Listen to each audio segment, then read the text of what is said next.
अस्सलाम वालेकुम, आप देख रहे हैं सुबह की सोच के साथ में हूं हसन लियाकत। गुड मॉर्निंग, खुश आमदीद कहेंगे आपको और उम्मीद करते हैं कि आज आपका मंडे अच्छा गुजर रहा होगा। आज हफ्ते का पहला दिन है। हफ्ते का पहला दिन जब भी होता है तो इंसान एक नई एनर्जी के साथ उस दिन का आगाज़ करता है, क्योंकि आपने पूरे हफ्ते का प्लान करना होता है। मंडे यकीनी तौर पर कुछ लोगों के लिए मुश्किल होता है, कुछ लोगों के लिए बहुत ही अच्छा होता है, क्योंकि आप एक दो दिन की रेस्ट के बाद आ रहे होते हैं, काम पे जाने का दिल नहीं करता। लेकिन हम यहाँ पे हाजिर हैं ताकि आपका जो दिन है उसको अच्छा गुजारा जा सके। आज के इस प्रोग्राम में हम डिफरेंट टॉपिक्स के ऊपर बात करेंगे और मुल्क में जो डिफरेंट इशूज़ चल रहे हैं पीआईए के हवाले से बात करेंगे, पीआईए के क्या इशूज़ चल रहे हैं, फिर पंजाब एयर के हवाले से बात करेंगे, फिर आगे चल के हम मुल्क की सियासत के हवाले से बात करेंगे और फिर उसके बाद हम अमेरिका के इलेक्शंस के हवाले से आपके साथ गपशप करेंगे, जहां पे इलेक्शन का दौरा है। कौन होगा वाइट हाउस का नया सरबरा, कैमला हैरिस या फिर डोनाल्ड ट्रंप दूसरी मरतबा अमेरिका के सदर बनेंगे, इस हवाले से बात होगी। फिर एक मैच चल रहा है इस वक्त पाकिस्तान और ऑस्ट्रेलिया के माबैन, उस हवाले से भी प्रोग्राम में जाके आपसे बात होगी। और उसके बाद आपका फेवरेट सेगमेंट है, हम सबका फेवरेट सेगमेंट है एस्ट्रोलॉजी, सितारों का हाल, वो भी आपको बताएंगे। लेकिन सबसे पहले हम आज आपको बताएंगे शॉर्ट स्टोरीज के हवाले से। शादियों के हवाले से आपने बहुत सुना होगा, बहुत सारी शादियाँ ऐसी हैं जो कि ज़ुबान ज़दे आम होती हैं। जिस तरह अंबानी साहब की शादी थी, उसमें आपने देखा होगा कि अरबों खरबों रुपए लुटाए गए। लेकिन पाकिस्तान में भी एक ऐसी शादी हुई है जिसके चर्चे हैं, सोशल मीडिया पे भी हैं, मीडिया पे भी हैं। और मैं बात कर रहा हूँ पंजाब के शहर सियालकोट में एक ऐसी शाहाना शादी के चर्चे हैं जिसमें दूल्हे पर पाकिस्तानी करेंसी और फिर डॉलर्स के अंबार लुटाए गए हैं। और इस हवाले से बहुत सारी ऐसी खबरें आ रही हैं कि वहाँ पे लाखों रुपए, करोड़ों रुपए दूल्हे के ऊपर लुटाए गए। और सियालकोट की शादी पूरे पाकिस्तान में बहुत ज़्यादा वायरल है। अगर इस शादी की बात की जाए तो शादी में जो दूल्हे के भाई हैं उनके मुताबिक 50 लाख से ज़ायद की रकूम दूल्हे के ऊपर लुटाई गई हैं। लेकिन अगर बात की जाए इंडिपेंडेंट लोगों की, उन्होंने जब इसके ऊपर एनालिसिस किया तो उन्होंने कहा कि तकरीबन 1 करोड़ डॉलर इस लड़के के ऊपर लुटाए गए। 1 करोड़ रुपए, बैग यू पार्डन, 1 करोड़ रुपए तक के डॉलर और पाकिस्तानी करेंसी इसके ऊपर लुटाई गई। जबकि पाकिस्तानी शहरी ये करेंसी और डॉलर्स लूटते हुए नजर आए।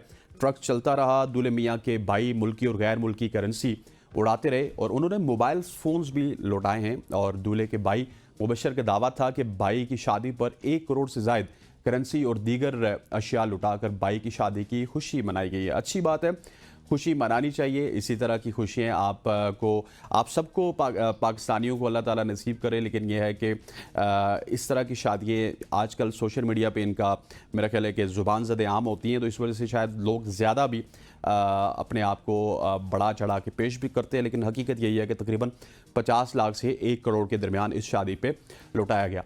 अब आपको बताते हैं एक इंटरनेशनल खबर जिसके हवाले से मेरा ख्याल है कि आप सब सुन के हैरान होंगे। खबर है सऊदी अरबिया से, जहां पे आपने देखा होगा सऊदी अरबिया पाकिस्तानियों के लिए, मुसलमानों के लिए, जो मुस्लिम ममालिक हैं उनके लिए ख़ास अहमियत रखता है। वहां पे आप जाके उम्रा करते हैं, हज करते हैं। लेकिन आज की खबर के मुताबिक रात के वक्त सड़कों पर चहलकदमी करते वक्त हिफाजत के हवाले से सऊदी अरबिया आलमी सतह पर चौथे नंबर पर आ गया। जी हाँ, और गैलप के ताज़ा तरीन आलमी सर्वे के मुताबिक कुवैत, सऊदी अरब और मुत्तहिदा अरब अमारात के 3 अरब ममालिक ऐसे हैं जिनमें अक्सरियत लोगों से पूछा गया कि वो अपनी मकामी इलाकों में रात गए तक खुद को महफूज समझते हैं, महफूज रहते हैं। तो उन्होंने कहा कि हम महफूज भी रहते हैं। इस रिपोर्ट के मुताबिक तकरीबन 99% लोगों ने बताया कि रात को अपने शहरों में या फिर रिहायशी इलाकों में अकेले चलते हुए खुद को महफूज महसूस करते हैं। और ये बड़ी अच्छी खबर है, क्योंकि हमने देखा है पाकिस्तान में अगर देखा जाए तो रात को 10 बजे के बाद बाहर निकला जाए तो बहुत सारी एहतियाती तदाबीर इख्तियार की जाती हैं। कराची के हालात आपके सामने हैं, इस्लामाबाद जहाँ पे हम बैठे हैं यहाँ के हालात आपके सामने, लाहौर के हालात आपके सामने। यहाँ पे बहुत सारी मोबाइल स्नैचिंग्स होती हैं, बहुत सारे लोग डिफरेंट तरीक़ों के साथ आपको दबोचने की कोशिश करते हैं। लेकिन यूएई की बात की जाए, सऊदीया की बात की जाए, अरब ममालिक की बात की जाए या फिर वेस्टर्न वर्ल्ड की बात की जाए, तो वहाँ भी ये सारी चीज़ें बहुत ज़्यादा कम है। सो हमें भी इससे सीखना चाहिए। और बेसिकली ये कम इस वजह से होती है ख़वातीन व हज़रात कि वहाँ का कानून बहुत स्ट्रॉन्ग है। वहाँ पे अगर आप चोरी करेंगे आपके हाथ काट दिए जाते हैं, अगर कुछ और आप करेंगे तो आपको सरेआम फांसी होगी। लेकिन हमारे यहाँ लिटिगेशंस इतनी ज़्यादा होती हैं, वही 1800 का कानून यहाँ पे चल रहा है जो कि अंग्रेज़ों के ज़माने का है। एक बंदा अगर चोरी कर ले या कत्ल कर ले, उसके बाद उसके वकील उसको महफूज रास्तों का इंतखाब बताते हैं और वो उन रास्तों से निकलते हुए अपने उस तमाम तर जुर्म से बिल्कुल साइड लाइन पर हो जाता है। तो मेरा ख्याल है कि कानून की जब इम्प्लीमेंटेशन होगी तो हम पाकिस्तान में भी इस तरह के चीज़ें देख सकते हैं, जहाँ पे क्राइम रेट बहुत कम होगा, जहाँ पे चोरी बहुत ज़्यादा कम होगी और बाकी जो डिफरेंट चीज़ें हैं, कत्लो गैरत के मामलात हैं, ये भी बहुत ज़्यादा कम हो सकते हैं। सऊदीया से आपको सीधा लिए चलते हैं अमेरिका में, और ये लैटिन अमेरिका की बात हो रही है जहाँ पे एक म्यूज़िक की क्लास जारी थी और एक म्यूज़िक टीचर ने एक 10 साला लड़की को म्यूज़िक क्लास से निकाल दिया और उसको क्या कहा, उसको कहा कि इसकी आवाज़ बकरी की तरह की लगती है। बकरी की आवाज़ से उसका मुआवजा किया गया और उसको क्लास से बाहर निकाल दिया गया। ये लड़की कौन है, ये सुन के आप लोग हैरान होंगे।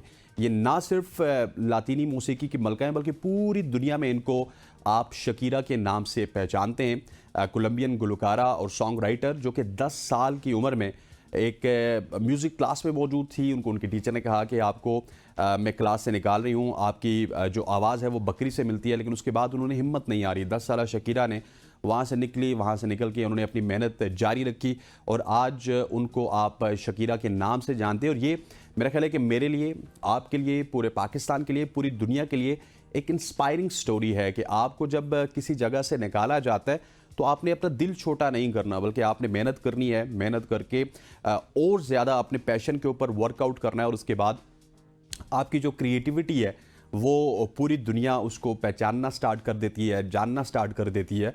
और जब क्लास की बात की जाए तो क्लास में बहुत सारी चीज़ें सिखाई जाती हैं और एक स्कूल क्लास में आप पढ़ना, लिखना और तमाम तर चीज़ें सीखते हैं। और इसी में लिखाई के हवाले से भी एक बात आपको बताता चलूँ। क्या आप जानते हैं कि बहुत सारे लोग, वैसे मेरी राइटिंग, अपनी अगर हैंड राइटिंग की बात करूँ तो वो कोई ज़्यादा अच्छी तो नहीं है और मतलब जब मैं लिखता हूँ तो शायद कोई ये नहीं कह सकता कि बहुत ही साफ़ अंदाज में लिखता हूँ। इसी तरह आप भी बहुत सारे लोग होंगे जो कि लिखाई शायद उनकी अच्छी नहीं होगी। और इस हवाले से एक तहकीक हुई है, जिन लोगों की हैंड राइटिंग बुरी है वो अक्सर क्रिएटिव सलाहियतों और जहानत की अलामत समझे जाता है उनको।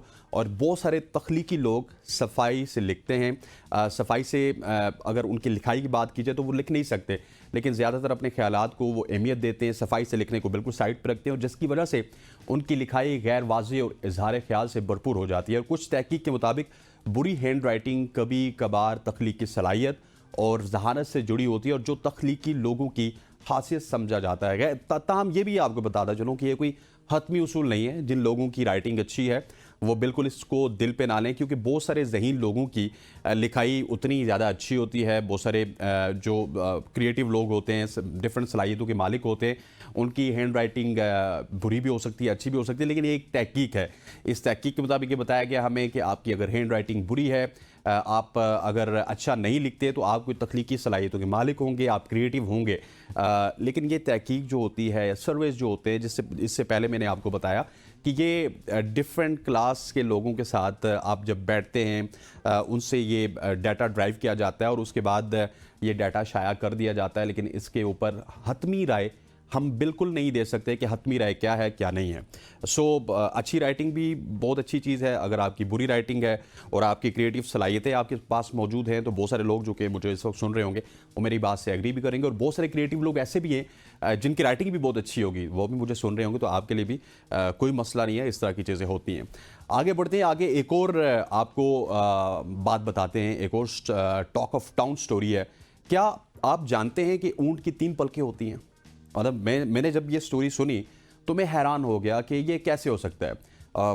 वैसे जब तहकीक की गई तो हमें पता चला कि ऊँट की वाकई 3 पलकें होती हैं और इनकी जो इजाफी पलकों का मकसद है उनकी आंखों को उस सख्त सहरा के माहौल से महफूज रखता है। यहाँ पे मुझे तारीफ़ करनी होगी रब ताला की कि जिसने जिस जानवर को जिस जगह के लिए बनाया है उस जगह के लिए बनाने के साथ साथ उसको एक्स्ट्रा सलाहियतों से भी रब ताला ने नवाजा है। देखें, वो सहरा में रहते हैं, तेज़ हवा होती है वहाँ पे, रेत के तूफ़ानों के दौरान जो तीसरी उसकी आंख की पलक है वो एक वाइपर की तरह काम करती है, बंद होकर ऊँट की आंखों में रेत जाने से रोकती है और इस अमल के दौरान इनकी बसारत को भी मुतासिर नहीं करती। और तीसरी जो उसकी पलक होती है मुनफरिद हरकत करती है ऊँट के जो रेतले इलाकों में मौसर तरीके से देखने में मदद भी देती है और जबकि आंखों को गर्दो गुबार से भी बचाती है। सो ये एक बड़ी इंटरेस्टिंग स्टोरी थी आज की कि ऊँट के 3 पलकें होती है और एक पल्क बेसिकली उसको जो रेत है, इस तरह की चीज़ें हैं, वो डेजर्ट में उनसे बचाती है। और इसी वजह से ऊँट ज़्यादातर आप जब भी जाएंगे डेजर्ट्स में, तो डेजर्ट का एक ही जानवर है, सहरा का एक ही जानवर है, उसको ऊँट कहते हैं। और हमारे अगर नबी अलैहिस्सलातु वस्सलाम के ज़माने से बात की जाए तो उस ज़माने में भी ऊँट नबी अलैहिस्सलातु वस्सलाम का कंपेनियन था। इसी वजह से आज के माशरे में भी ऊँट को बहुत ही ज़्यादा कदर की निगाह से देखा जाता है। आगे बढ़ते हैं, सहरा की बात हो चुकी है, अब पहाड़ों की बात करते हैं। पहाड़ों की बात करते हुए मैं आपको बताता हूँ कि बहुत सारे लोग हैं जो कि पाकिस्तान की बात की जाए या पूरी दुनिया की बात की जाए तो उन्होंने स्नोफॉल देखी है, एंजॉय भी की है, लेकिन तकरीबन पूरी दुनिया में 2 अरब लोग जो कि आबादी का 30% बनते हैं, उन्होंने अपनी ज़िंदगी में कभी बर्फबारी नहीं देखी।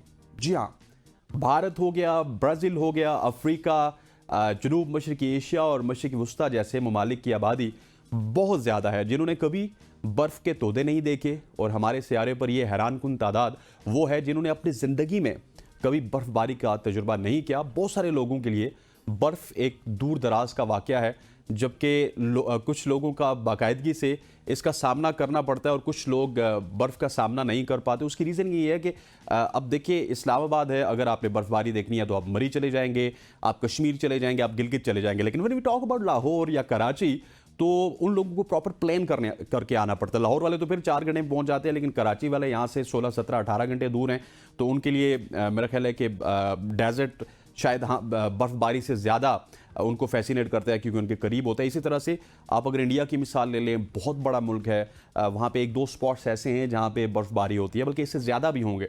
लेकिन वो जो आबादी है, आबादी का हिस्सा है, वो तकरीबन 2 अरब लोग हैं, जैसा मैंने आपको पहले बताया, वो बर्फ़बारी को इंजॉय नहीं कर सकते, देख नहीं सकते। सो ये आज हमारे पास कुछ टॉप स्टोरीज थी जो कि हमने आपसे डिस्कस की। ख़वातीन हज़रात, आज की टॉप स्टोरी से इतना ही। इसके बाद हम जब आएंगे तो हम एक ज़बरदस्त टॉपिक के हवाले से बात करेंगे। टॉपिक है पाकिस्तान इंटरनेशनल एयरलाइंस का। पाकिस्तान इंटरनेशनल एयरलाइंस को निजकारी के लिए पेश किया गया था। 5-6 बिडर्स थे जिन्होंने बिड करना था, लेकिन अनफॉर्चुनेट ये है कि पाकिस्तान इंटरनेशनल एयरलाइन ने 85 अरब रुपया, जो कि सरकारी हमारे पास आदाद शुमार आए थे उनके मुताबिक उनकी बिड थी इनिशियल, लेकिन वो एक ही बिडर आया और उस बिडर ने 10 अरब रुपए की बिड लगाई। एक हाउसिंग सोसाइटी के बिडर थे और फिर एक बहुत ही इंटरेस्टिंग जुमला उन्होंने कहा पीआईए के हवाले से कि क्या आप हमारे प्लॉट इसमें एडजस्ट कर लेंगे। मतलब आप सीरियसनेस का मामला देखिए, सीरियसनेस देखिए कि एक बिडर आता है, वो पीआईए को ख़रीदने के चक्कर में है और फिर साथ साथ ये कह रहा है कि आप प्लॉट एडजस्ट करेंगे या नहीं करेंगे। और प्रॉपर्टी के हालात तो आपको पता है कि टैक्सेस वगैरह लगने के बाद बिल्कुल भी ठीक नहीं है और वो बिडर शायद इसी वजह से भी पीआईए के ऊपर नज़र रखे हुए। लेकिन पीआईए का जो मामला है ये काफ़ी ज़्यादा ज़ोर पकड़ता जा रहा है। फिर साथ पंजाब एयर के हवाले से या फिर एयर पंजाब के हवाले से मरियम नवाज़ शरीफ साहिबा का कोई बयान आया। नवाज़ शरीफ साहब ने तो लंदन में इतना भी कहा कि पीआईए के हवाले से, ख़रीदारी के हवाले से मरियम नवाज़ ने उनसे रब्ता किया। इस तमाम तरह इशू के ऊपर बात करेंगे। यहाँ पर वक्त हो जाता है एक शॉर्ट सी कमर्शियल ब्रेक का। ब्रेक लेते हैं, वापस आते हैं। Stay with us.